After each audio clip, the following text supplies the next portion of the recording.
মানুষ যদি খুশি হাসিল করতে চায়, অল্পতেও খুশি হাসিল করা যায়, তবে সেটা নিজের মধ্যে। আমি 10 টাকা কামাই করে যদি 10,000 টাকার খুশি চাই, কখনো সেটা সম্ভব না।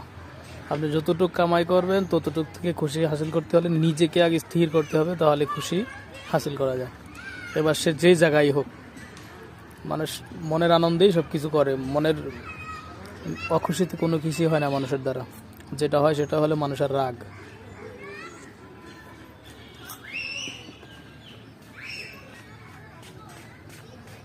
চলো ব্যাগ ব্যাগ দিয়েছি, দূরে নিয়ে আসি, ঘুরে শপিং মলে ভেবে নিয়ে যাবো, ঘুরে টুরে আবার করে না, ভিড়লে কাম হবে না।